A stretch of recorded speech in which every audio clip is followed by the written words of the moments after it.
Bom, agora que você já aprendeu como realmente aplicar a base teórica, a padronização de questão e o cálculo mental nos seus estudos, eu vou te mostrar como transformar isso em resultado fidedigno durante a prova, tanto em estratégias quanto em lapidação de TRI e habilidades. Meu nome é Antônio Augusto, eu fiz 832,8 pontos de média simples no último Enem, conseguindo um top 50 nacional e fui aprovado 7 vezes em medicina em universidades públicas. Também consegui um sexto geral no vestibular tradicional da UFSC, aqui da minha cidade de Florianópolis. Quarto pilar, já que a gente fez 3 pilares anteriormente, a gente tem como principal a estratégia de prova. Aqui é indispensável para você já garantir logo de cara uma boa agilidade de prova e uma boa coerência pedagógica, garantindo uma TRI legal, independente da sua faixa de acertos. Então, qual que é a prioridade da maioria dos vestibulandos nesse segundo dia? Vai ser realmente fazer a matemática em primeira mão do que a natureza. A não ser que a sua faculdade tenha um peso pelo menos maior do que 2:1 ou 2,5 para 1, né, em comparado com matemática, para a natureza. Então, se for realmente maior para a natureza, você vai ter que disponibilizar um pouco mais de atenção para essa área. Se não, como que você vai fazer? Você vai fazer cerca de 30 a 35 questões das mais fáceis em matemática. E para isso você tem que saber identificar as questões mais difíceis, aquelas questões que vão ter um TRI elevado e que você vai poder pular sem problema nenhum. Tá? Eu já vou te mostrar também como você vai conseguir identificar isso aos poucos. Mas você tem que saber identificar para que você não perca tempo. E quanto mais rápido você conseguir identificar isso, melhor. Porque você já garante ali 30 a 35 questões em um tempo muito curto, com uma assertividade muito alta, em um momento que você está muito bom ainda, né? Tá com a cabeça boa, porque está descansado. E você vai garantindo esses acertos, que são questões majoritariamente fáceis e médias. Assim, você já vai garantindo sua coerência pedagógica. Logo depois você vai para a natureza, faz a mesma coisa, de 30 a 35, e depois disso volta para a matemática, e aí vai faltar umas 10 a 15 questões. Ainda assim você vai focar nas questões médias que faltam, né? Vai faltar algumas médias e talvez uma outra fácil ainda falte, você vai focar nelas, e aí, por último, vai realmente para as questões mais difíceis, você vai tentar realizar elas, e caso não consiga, você volta para a natureza, finaliza a prova de natureza da mesma forma, deixando ainda em branco essas questões mais difíceis, né? É óbvio que você vai marcar algo no gabarito e vai tentar elas de novo, mas por enquanto deixa elas em branco. Por quê? Porque depois tem toda a estratégia de revisão de prova, tá? Então às vezes falta ali umas 2, 3 questões, isso é claro, eu estou falando de alunos de alto nível, né? Mas às vezes faltam 2, 3 questões que o aluno não sabe resolver, ou vê e fala, pô, isso aqui vai demorar absurdamente, a TRI disso aqui vai ser muito grande. Qual que é o foco melhor? É resolver essas questões e às vezes aumentar 10 pontos, 5 pontos, ou ir dar uma revisada na sua prova e uma revisão direcionada, e eu já vou te mostrar como você vai fazer isso, tá? Uma revisão direcionada na qual você pode encontrar alguns erros que você cometeu e garantir às vezes 30, 40, 50 pontos a mais porque era uma questão média ou fácil, entende? Então isso aí é importantíssimo, tá? Então a estratégia de prova é primordial e as questões mais difíceis impossíveis, e quando você identificar uma questão que é TRI basicamente anulado, eu consegui identificá-la no dia da minha prova e eu não perdi tempo nenhum com ela, tá? No Enem 2023 eu identifiquei também, foi a questão de juros, eu não perdi tempo nenhum, o máximo que eu fiz foi testar uma outra alternativa ali, vi que não dava e ignorei, e adivinha, TRI anulado. Quem errou somente aquela questão, continuou com a nota máxima. E eu tinha identificado isso. Agora imagina um aluno ficar um tempão ali em cima daquela questão para, no final das contas, não valer de nada. Então a estratégia aí é fundamental e essa identificação maior ainda. Agora, quinto pilar, tá? Lapidação de TRI e habilidades. Então aqui você vai fazer um estudo mais direcionado para identificar essas questões. Essas questões difíceis, fáceis e médias, né? Mas principalmente as difíceis, e também para ajudar naquele seu segundo pilar que eu te falei, que era o quê? A padronização de questão. Então você já mescla aqui um pouco as habilidades com esse padrão de questão que você vai descobrindo enquanto você vai fazendo a prova e vai lapidando por habilidades, certo? Então vamos lá. TRI, como que você pode fazer isso? Primeira coisa, nas primeiras provas que você for fazer ou questões, você pode estar estimando alguma TRI para determinadas questões. Como que funciona a TRI? Basicamente, o número da TRI, né, se uma questão é TRI 700, significa que um aluno que tem 700 de nota naquela área, não é de média, naquela área, ele teria 60% de chance de acertar aquela questão. Mais ou menos isso. Quanto maior a nota do aluno, maior a chance dele acertar aquela questão e mais fácil ela se torna para ele. Mas a gente pode colocar alguns parâmetros aí. Então, para matemática, a gente pode colocar que mais ou menos até uns 600, até 700 mais ou menos, são questões consideradas fáceis para matemática. 650, 700 por ali. Isso é algo que a gente cria, é algo ficcional, né? Então no INEP não descreve isso como fácil, médio, difícil, ele só dá o valor da TRI, tá? Então, e aí a gente pode pôr ali de 700, 675 que seja, até no máximo 800, uma TRI média. E acima disso, acima de 780 até acima de 800, uma TRI bem difícil, tá? Então dá para considerar mais ou menos isso, mas o que é importante disso aí? Não necessariamente você precisa cravar a TRI da questão, mas ter uma ideia se realmente ela é uma TRI muito difícil. Então, quando você for fazendo questões, vai estimando uma ou outra, ou pelo menos tentando identificar, pô, isso aqui é uma questão difícil.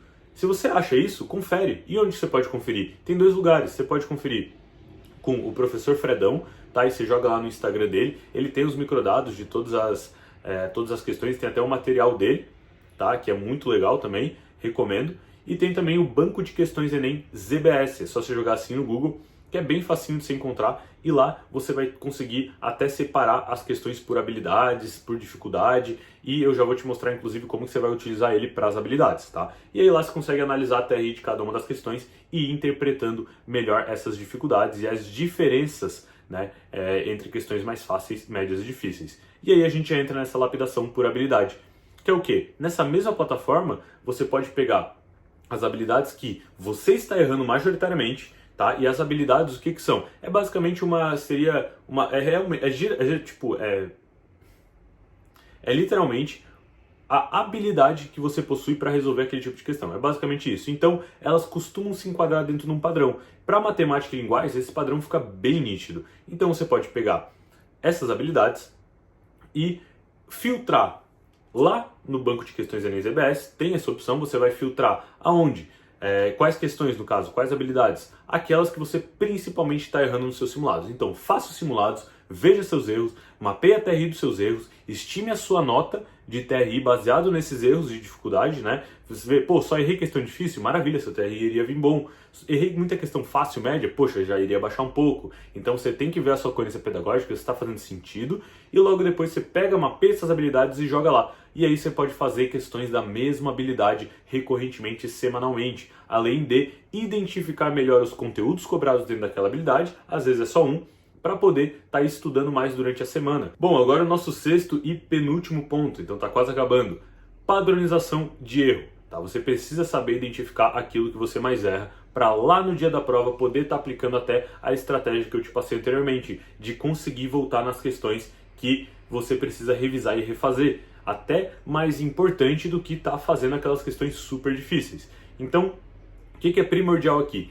Pegue provas fracionadas, às vezes, tá? Principalmente na reta final, para poder estar fazendo só a parte matemática. E você tenta fazer com uma agilidade boa, não muito devagar e às vezes sem revisar demais. Você vai poder fazer a estratégia de pular as difíceis, deixar para o final, etc. Pode fazer isso para tentar ver o seu tempo, seu cansaço, sua agilidade, tudo isso. Beleza, você vai testar. Mas aqui o foco não é testar a estratégia como um todo da prova, é identificar o seu padrão de erro e mapear aquilo que você mais precisa estudar ainda.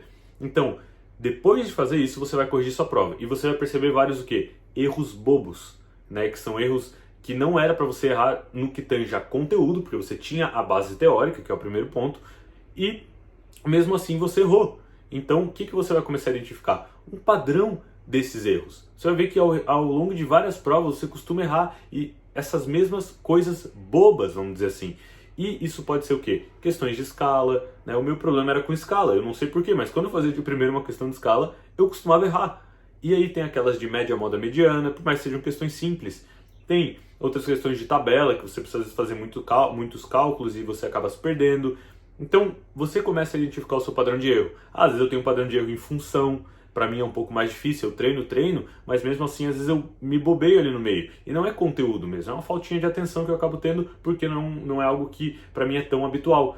E você começando a identificar isso durante a sua prova, você começa a marcar essas questões para que no final da prova você justamente volte nelas e refaça essas questões. Então, momento de revisão, tá? E fazendo tudo bonitinho que eu falei, todos esses pontos, você vai conseguir sobrar tempo no seu segundo dia.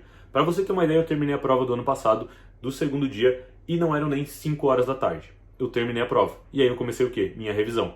E nessa revisão eu encontrei vários erros. Fui encontrando vários errinhos que já estavam programados para eu poder encontrá-los. Então eu fiz ali, para você ter uma ideia, eu mudei o gabarito de 3 a 5 questões em matemática. E todas que eu mudei eu acertei, mas eu fui direto naquelas que já eram o meu padrão de erro. Tá? Então isso é importantíssimo. Descubra aquilo que você mais falha, aquilo que você mais erra. Mesmo sabendo bastante conteúdo, você costuma falhar. Então volte nessas questões para você refazê-las, tá? Desde o começo, independente ali se falta uma ou duas questões super difíceis. Sétimo e último ponto para finalizar é a frequência de revisão.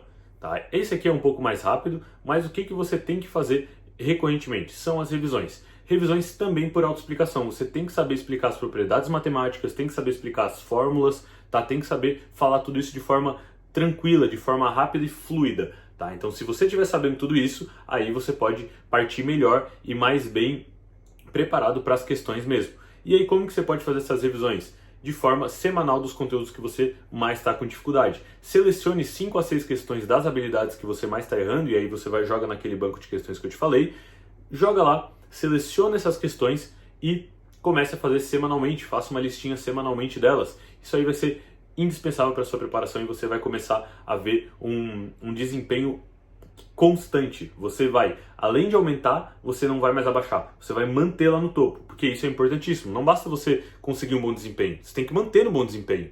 Então eu, por exemplo, que estou há muito tempo sem estudar, eu já caí um pouco meu desempenho. Mas se eu continuasse lá revisando, eu ia manter aqui em cima, ó. Ia manter. E essa é a ideia da revisão bem espaçada e bem fracionada, para você estar sempre vendo, recorrentemente vendo. Não basta você fazer questões de geometria plana, pegar 2 tardes na semana, fazer igual um louco questões de geometria plana e só ver geometria plana quando cair numa prova ou daqui 4, 5 semanas. Você vai decair, Mais vale às vezes você pegar 50 questões de geometria, fracionar 10, 15 em cada semana e ir fazendo aos poucos, entendeu? Pega 2 dias da semana, faz 10 questões de geometria cada dia da semana e vai fazendo isso toda semana. Eu tenho certeza que você vai manter o seu conhecimento, tá? Não tem como, você vai manter porque você não vai parar, tá? Isso é indispensável. E quanto mais difícil tá para você aquele conteúdo, mais vezes você vai fazer aquele tipo de revisão. Quanto mais difícil foi para você aprender, entender, por mais que você tenha entendido já, não larga. Pô, foi muito difícil entender, mas eu entendi. Não larga agora, não deixa isso sair de ti. Não deixa tu desfixar esse conteúdo, tá? Então continua saturando ele ali semanalmente para manter no máximo. E aí as habilidades vão te ajudar demais com isso, porque vai manter um padrão de cobrança daqueles mesmos conteúdos e mesmas interpretações toda semana que você mais erra. Bom, depois de assistir todos esses 2 vídeos aí, parte 1 e parte 2, inclusive se você não viu ainda a parte 1, já clica aqui em cima para poder estar acessando aí e também entendendo um pouco como criar toda essa base, padronização de questão e cálculo mental no seu dia a dia, tá? E você com certeza já é capaz de estar aprendendo mais matemática e tá aumentando exponencialmente os seus acertos, e às vezes não só os acertos, mas também a sua própria nota na prova por meio da TRI, tá bom? Então eu espero que vocês tenham curtido muito o vídeo, tá? Eu vou trazer muito mais conteúdos desse por aqui, então já se inscreve, tá? Já pede também nos comentários aí o que vocês acham, o que vocês gostariam de ver por aqui, seja ali a parte da minha rotina, a parte do psicológico, pode ser também até resolvendo questões, dando dicas específicas. O que vocês gostariam de ver aqui no canal, vocês comentem aqui embaixo que eu vou estar lendo cada um aí e de repente trazendo novidades boas para vocês. Não esquece também que eu tenho um material, tá? Um material que é o Manual da Aprovação em Medicina. Então, se você não viu ainda, acessa o link que está aqui embaixo, tá? Também está na descrição. E aproveita para me seguir no Instagram, né? Nas minhas redes aí, que eu estou sempre postando e aparecendo por lá. Um abraço, espero que tenha ajudado.